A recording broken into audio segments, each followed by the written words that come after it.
Hello students, ఈ week MCQs చూద్దాము. First, the Catalonia region, which was recently in news due to its severe water crisis, is in which country? So ఈ కెటలోనియా reason అంటే ఎక్కడ ఉంది అని question. First, ఈ కెటలోనియా రీజన్లో last 3 yearsగా సాధారణం కన్నా తక్కువ ప్రెసిపిటేషన్ అనేది నమోదైంది, అంటే తక్కువ రైన్ఫాల్ పడింది. సో దానివల్ల ఏరియాలో ఎక్కువగా డ్రాట్స్ రావడం, అక్కడున్న నదులు డ్రై అయిపోవడం జరిగింది. సో ఫస్ట్ మనం ఈ కెటలోనియా రీజన్ ఎక్కడ ఉంది? స్పెయిన్లో ఉంది. Answer Spain. దాంతోపాటు కొన్ని జాగ్రఫికల్ లొకేషన్స్ చూద్దాము. మనకి కెటలోనియా పైన నార్త్ సైడ్ ఫ్రాన్స్ అనే కంట్రీ ఉంది, అట్లానే సౌత్ సైడ్కి వచ్చేటప్పటికి మెడిటేరియన్ సీ ఉంది. ఇది కెటలోనియా యొక్క geographical location. Next question.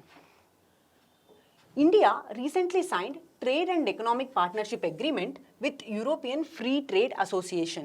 In this context, consider the following statements. So first statement ఏమంటున్నారు? EFTA is an intergovernmental organization set up in 1960 for promotion of economic integration. ఈ EFTA అనేది 1960లో Stockholm convention ద్వారా setup చేయడం జరిగింది. So first option correct.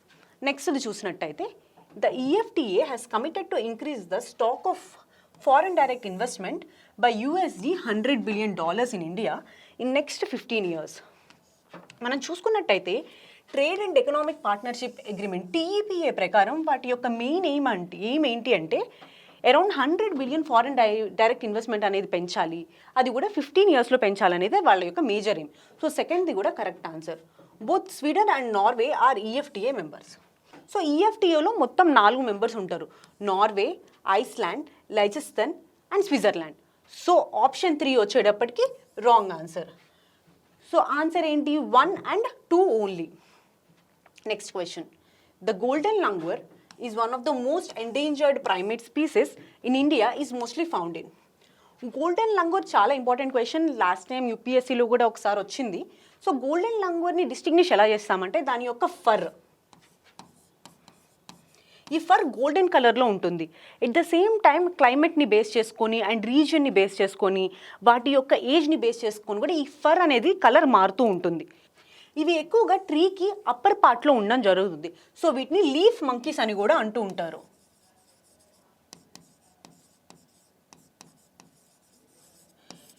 కాకపోతే వీటి geographical location చాలా లిమిటెడ్గా ఉంటుంది.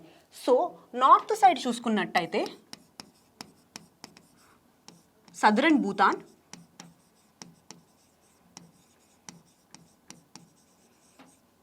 East side Manas river,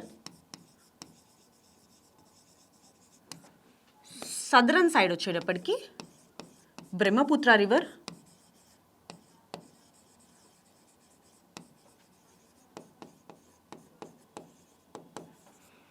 and west side వచ్చేటప్పటికి Sankosh river.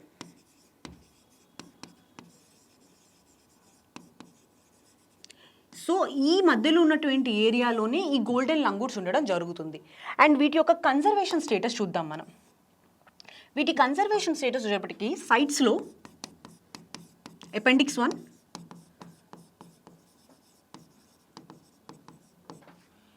Wild life protection act కింద షెడ్యూల్ 1, IUCN ఎండేంజర్డ్ స్టేటస్ ఉంది వీటికి. వీటి హ్యాబిటాట్ వచ్చేటప్పటికి mostly Assam and southern Bhutan అనమాట.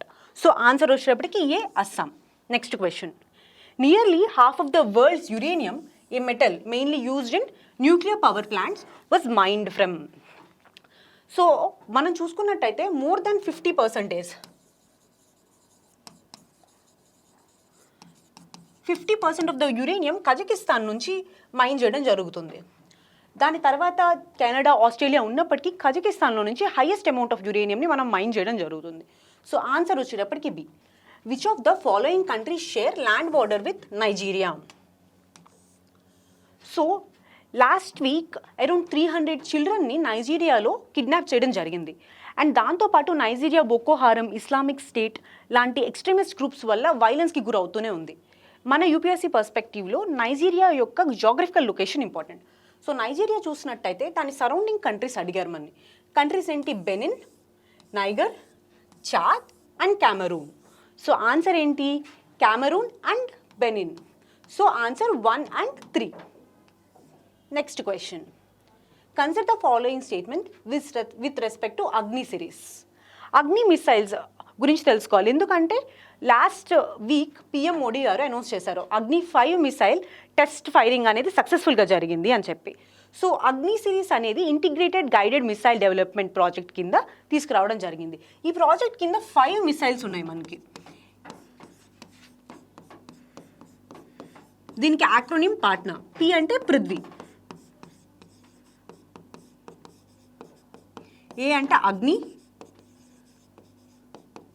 టి త్రిశూల్, ఎన్ నాగ్, ఏ ఆకాష్. ఈ 5 మిసైల్స్ని మనం ఈ ప్రోగ్రామ్ ద్వారా డెవలప్ చేయడం జరుగుతుంది. సో ఇప్పుడు మనం అగ్ని మిసైల్ని స్పెసిఫిక్గా చూద్దాం. అగ్నిలో మళ్ళీ 5 వేరియంట్స్ ఉన్నాయి మిసైల్స్. అగ్ని 1, అగ్ని 2, అగ్ని 3, అగ్ని 4, అగ్ని 5. వీటి రేంజ్ చూద్దాం మనం. అగ్ని 1 రేంజ్ వచ్చేటప్పటికి 700 to 1200 కిలోమీటర్స్. అగ్ని 2 మోర్ దాన్ 2000 కిలోమీటర్స్. అగ్ని 3 మోర్ దాన్ 2500 కిలోమీటర్స్. అగ్ని 4 మోర్ దాన్ 3500 కిలోమీటర్స్. అండ్ అగ్ని 5 విచ్ ఇస్ అరౌండ్ 5000 కిలోమీటర్స్. దీన్ని ఇంటర్ కాంటినెంటల్ బ్యాలిస్టిక్ మిసైల్ అని కూడా అంటాము. అండ్ దానితో పాటు ఇది న్యూక్లియర్ క్యాపబిలిటీ కూడా ఉంది మిసైల్కి.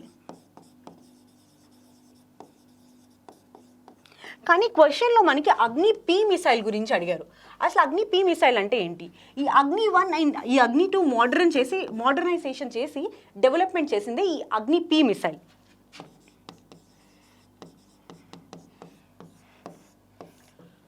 సో ఈ అగ్ని పి మిసైల్ అనేది ఒక 2 స్టేజ్ క్యానిస్టర్డ్ మిసైల్.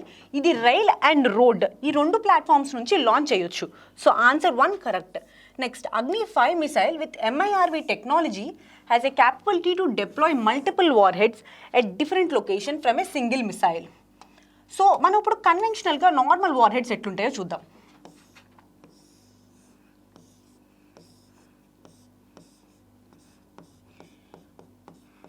నార్మల్ వార్ హెడ్స్లో సింగిల్ వార్ హెడ్ ఉంటుంది అండ్ ఇది షూట్ చేయంగానే వెంటనే వెళ్ళి దాని ట్రాజెక్టరీలో ఉన్నటువంటి ఆబ్జెక్ట్ని హిట్ చేయడం జరుగుతుంది. సో నెక్స్ట్ది ఇప్పుడు ఈ MIRV టెక్నాలజీలో ఏం జరుగుతుందో చూద్దాం. MIRV టెక్నాలజీలో మల్టిపుల్ వార్ హెడ్స్ ఉంటాయి.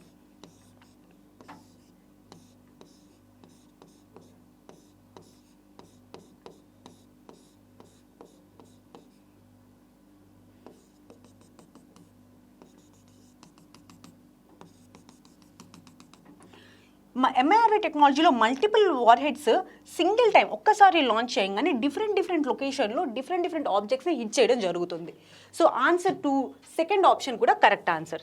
So next Agni prime has 2 stage solid propellant whereas Agni 5 uses 3 stage solid fuel engine. So third option కూడా కరెక్ట్ ఆన్సర్. ఆన్సర్ ఏంటి? C all the 3. Next question. The Bhojshala complex recently scene in the news is located in. రీసెంట్గా ఈ Bhojshala complex అనేది డిస్ప్యూట్లో ఉంది హిందూ ముస్లిం కమ్యూనిటీకి మధ్యలో. Hindus ఇది Vagdevi temple అంటున్నారు.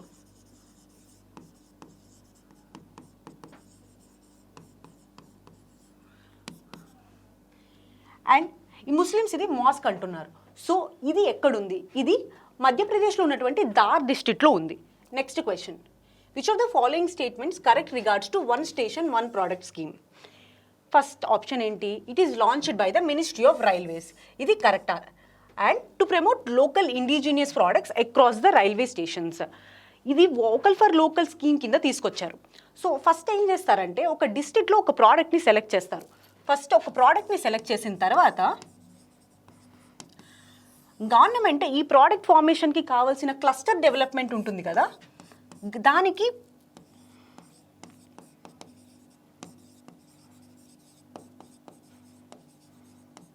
దానికి ఇనిషియేటివ్స్ ద్వారా సపోర్ట్ చేస్తుంది.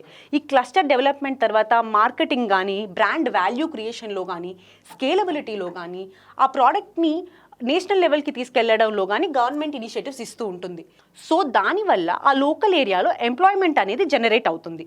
సో సెకండ్ది చూద్దాము. The scheme is design by national institute of design Ahmedabad.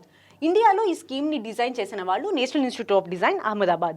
కానీ ఫస్ట్ ఈ స్కీమ్ జపాన్లో డిజైన్ చేయడం జరిగింది. అక్కడ లోకల్ ఎంప్లాయ్మెంట్ క్రియేషన్కి అదే సేమ్ ఏషియన్ కంట్రీస్ అన్నీ మ్యాక్సిమం ఈ స్కీమ్ డెవలప్ చేయడం జరిగింది. ఇప్పుడు మనం ఇండియాలో దీన్ని ఇంప్లిమెంట్ చేస్తున్నాం.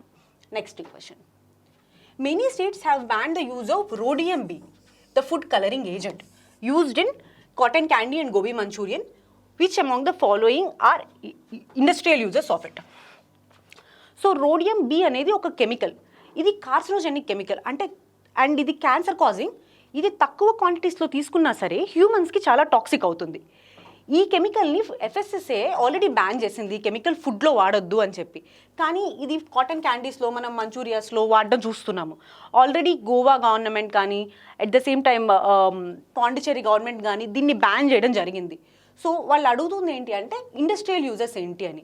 జనరల్గా ఈ కెమికల్ పింక్ కానీ రెడ్ కలర్ కానీ తీసుకురావడానికి వాడతాం మనం.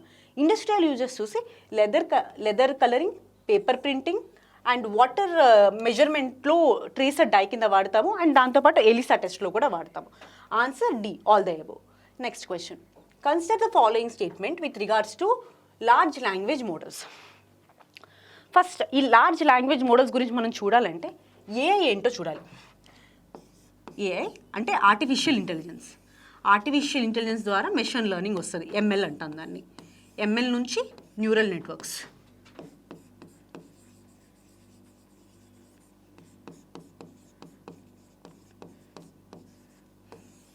న్యూరల్ నెట్వర్క్స్ నుంచి జనరేటివ్ AI.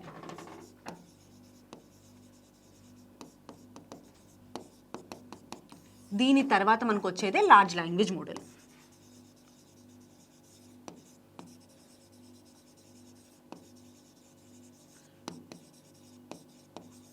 ఇవన్నీ ఏఐ అనేది ఒక పెద్ద అది అయితే వీటన్నిటికీ ఇవన్నీ దానిలో పార్ట్స్ కింద చెప్పుకోవచ్చు.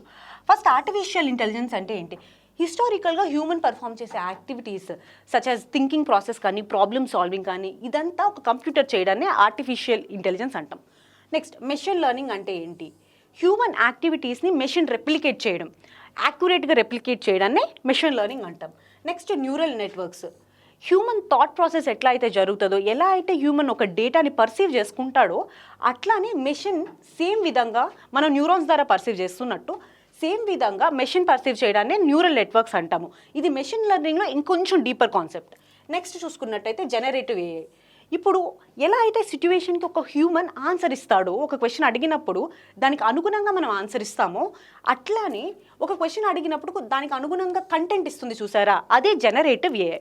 ఈ జనరేటివ్ ఏఐ ఎప్పుడైతే టెక్స్ట్ బేస్ మీద ఇస్తుందో దాన్ని లార్జ్ లాంగ్వేజ్ మోడల్ అంటాం. టెక్స్ట్ బేస్ మీద ఇస్తే లార్జ్ లాంగ్వేజ్ మోడల్. ఈ జనరేటివ్ ఏఐ మనకి మీరు చూసినట్టయితే ఈ మధ్య ఇమేజెస్ రూపంలో అండ్ వీడియోస్ రూపంలో కూడా మనకు కంటెంట్ ఇస్తుంది. కానీ ఓన్లీ టెక్స్ట్ బేస్ మీద మాత్రం ఇస్తేనే మనం దాన్ని లార్జ్ లాంగ్వేజ్ మోడల్ అంటాం. ఇది బేసిక్ డిస్క్రిప్షన్. మనం ఫస్ట్ ఆప్షన్ చూసినట్టయితే all large language models are based on generative artificial intelligence. Of course ఇది correct answer. Large language models అన్ని జనరేటివ్ ఏఐ మీద బేస్ అయి ఉంటాయి. So second part of the question ఏంటి? All generative AIs are not based on LLMs. అంతే కదా. ఈ generative AI ఇమేజెస్లో మనకు కనుక అవుట్పుట్ ఇచ్చినప్పుడు దాన్ని లార్జ్ లాంగ్వేజ్ మోడల్ అన్నాం కదా. So answer A correct. And the modes of this measurement measured in units of parameters. వీటిని యూనిట్స్తో మెజర్ చేస్తాం. సో ఆన్సర్ కూడా సెకండ్ పాయింట్ కూడా correct. Third, all chat bots are based on LLMs. First అసలు chat bot అంటే ఏంటి? Text బేస్డే కదా. సో టెక్స్ట్ బేస్డ్ అన్ని లార్జ్ లాంగ్వేజ్ మోడల్స్ అంటాము, మనం ఆల్రెడీ చెప్పాం కదా. సో ఆన్సర్ ఏంటి? థర్డ్ ఆప్షన్ కూడా కరెక్ట్. సో ఆన్సర్ వచ్చేటప్పటికి D, 1, 2 and 3. Thank you.